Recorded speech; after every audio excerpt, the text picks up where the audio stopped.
दोस्तों, भगवान शिव के बारे में ऐसा कहा जाता है कि भगवान शिव त्रिलोक के आदि और अंत के देवता हैं, जिनके आगे दुनिया की सभी शक्तियाँ असफल हो जाती हैं। लेकिन क्या आपको मालूम है आखिर भगवान शिव का जन्म कैसे हुआ था? उनकी माता कौन थी और उनके पिता का क्या नाम था? उन्होंने किससे अपनी शिक्षा प्राप्त की थी और किस किस को शिक्षा का दान दिया था? अगर नहीं तो चलिए, क्योंकि इस वीडियो के माध्यम से हम आपके इन्हीं सभी सवालों का जवाब देने वाले हैं, इसलिए प्लीज इसे स्किप किए बिना एंड तक जरूर देखना। दोस्तों, आज सबसे पहले भगवान शिव के जन्म से जुड़ी पहली कहानी यानी शिव पुराण की एक लोकप्रिय कथा के बारे में बताने वाले हैं। शिव पुराण के अनुसार भगवान शिव को स्वयंभू माना जाता है, जिसका मतलब होता है कि भगवान शिव का जन्म स्वयं ही हुआ था। यानी कि इससे एक बात तो साफ हो जाती है कि ना ही भगवान शिव की कोई माता है और ना ही उनके कोई पिता हैं। इसी कारण से भगवान शिव पंच तत्वों से भी परे हैं, जिस कारण से इन्हें मृत्यु का भी कोई भय नहीं है और इनकी मृत्यु कभी नहीं हो सकती। पर अब बात करते हैं विष्णु पुराण में बताई गई भगवान शिव के जन्म से जुड़ी हुई एक और कहानी के बारे में। विष्णु पुराण में बताया गया है कि भगवान विष्णु के माथे से निकलने वाले तेज के कारण भगवान शिव की उत्पत्ति हुई थी और उनके नाभि से निकलते हुए तेज से कमल पर विराजमान ब्रह्मा जी का जन्म हुआ था। मगर दूसरी ओर भगवान विष्णु के जन्म के बारे में शिव पुराण में बताया गया है कि एक बार की बात है जब भगवान शिव अपने घुटने मल रहे थे और उनके घुटनों से निकलने वाले मैल से भगवान श्री विष्णु जी का जन्म हुआ था। पर अगर ऐसा हुआ है तो विष्णु पुराण और शिव पुराण एक दूसरे से बिल्कुल अलग हैं। इस कथा के अलावा भगवान शिव के जन्म की एक और पौराणिक कथा काफी ज्यादा पॉपुलर है, जिसे शायद आपने बड़े बुजुर्गों से सुना होगा। पर अगर नहीं सुना तो आपकी जानकारी के लिए बता दें कि एक बार की बात है जब भगवान विष्णु और परम ब्रह्मा जी के बीच इस बात पर बहस छिड़ गई थी कि आखिर इस संसार में सबसे महान कौन है। और जब भगवान विष्णु और भगवान ब्रह्मा इस बात को लेकर बहस कर रहे थे तो एक जलते हुए खम्बे के रूप में महादेव उनके बीच आए थे। दोस्तों, वो दोनों इस रहस्य को नहीं समझ पाए और तभी अचानक से एक आवाज आई जिसने कहा कि जो भी इस खम्बे का छोर ढूंढ लेगा वही सबसे महान कहलाएगा। ऐसा सुनते ही ब्रह्मा जी ने एक पक्षी का रूप लिया और खम्बे का ऊपरी हिस्सा ढूंढने निकल गए। वहीं विष्णु जी ने वराह का रूप धारण किया और खम्बे का अंत ढूंढने निकल गए। बहुत देर तक खोजने के बाद भी दोनों में से किसी को भी खम्बे का छोर नहीं मिला और दोनों हार मानकर वापस आ गए। जिसके बाद भगवान शिव अपने असली रूप में आए और फिर भगवान विष्णु और ब्रह्मा जी ने ये मान लिया कि महादेव ही सबसे महान और शक्तिशाली हैं। इनसे बड़ी शक्ति इस दुनिया में कोई नहीं है।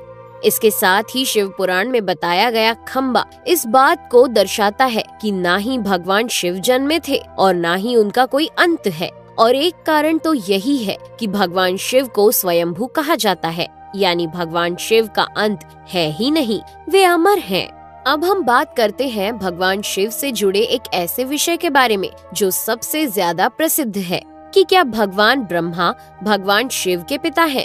जी हाँ, इनकी ये कहानी लोगों के बीच काफी प्रसिद्ध है। तो आपको बता दें कि आखिर किस प्रकार भगवान शिव ने ब्रह्मा पुत्र के रूप में जन्म लिया था। इसके पीछे विष्णु पुराण की एक पौराणिक कथा है, जिसके अनुसार जब धरती, आकाश, पाताल या कहें पूरा यूनिवर्स जलमग्न यानी पानी में डूबा हुआ था, तब भगवान विष्णु के अलावा कोई भी देव या प्राणी इस संसार में नहीं था। तब केवल विष्णु ही जल सतह पर अपने शेष नाग पर लेटे हुए नजर आ रहे थे। जिसके बाद उनकी नाभि से कमल की डंडी पर ब्रह्मा जी प्रकट हुए और जब भगवान ब्रह्मा और भगवान विष्णु इस यूनिवर्स से संबंधित बातें कर रहे थे तब भगवान शिव प्रकट हुए, जिसके बाद ब्रह्मा ने उन्हें पहचानने से इनकार कर दिया। इस कारण से भगवान शिव रूठ गए और उनके रूठ जाने के कारण भगवान विष्णु ने उन्हें दिव्य दृष्टि प्रदान कर ब्रह्मा जी को भगवान शिव की याद दिलाई। जिसके बाद भगवान ब्रह्मा को अपनी गलती का एहसास हुआ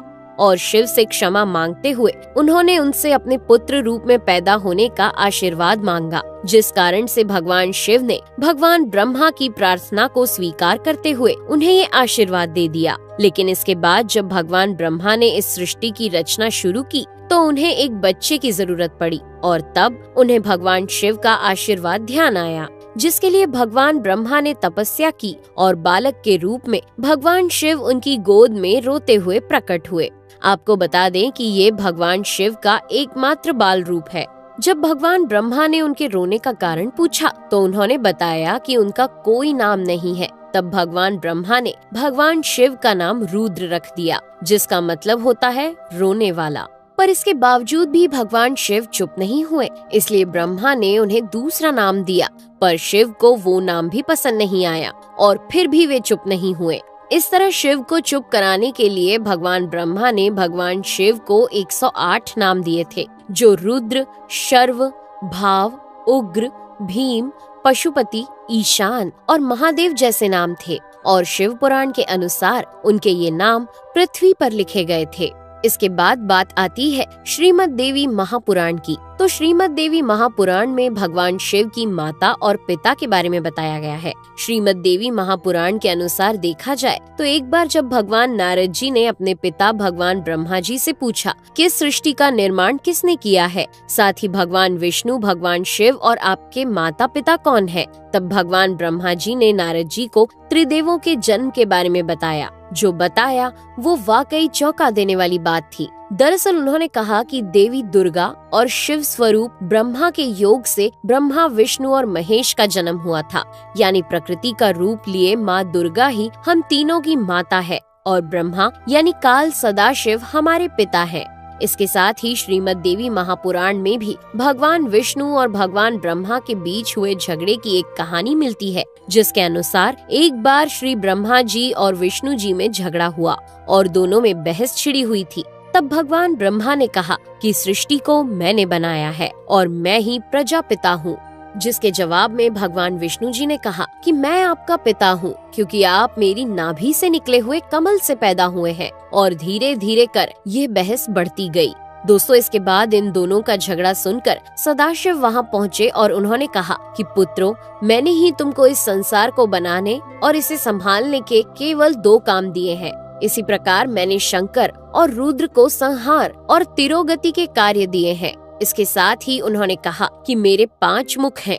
एक मुख से अकार, दूसरे मुख से उकार, तीसरे मुख से मुकार, चौथे मुख से बिंदु और 5वें मुख से नाद यानी कि शब्द प्रकट हुए हैं।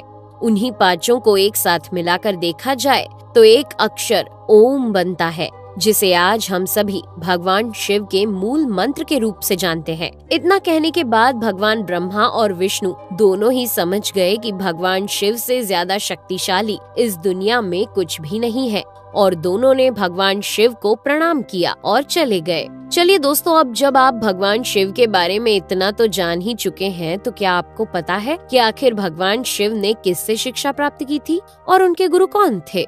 हम जानते हैं, शायद ही इसका जवाब आप में से किसी को पता होगा, पर जिन्हें नहीं पता उन्हें बता दें कि भगवान शिव स्वयं इस संसार के गुरु माने जाते हैं, जिन्होंने इस संसार में गुरु शिष्य की परंपरा की शुरुआत की थी। लेकिन अगर सवाल आता है कि आखिर भगवान शिव किसके गुरु थे, तो आपको जरूर जान लेना चाहिए कि हिंदू धर्म के ग्रंथ कहते हैं कि ब्रह्मा जी और शिव जी इस संसार के सबसे पहले गुरु हैं, जिन्होंने गुरु शिष्य के इस रिश्ते की शुरुआत की थी।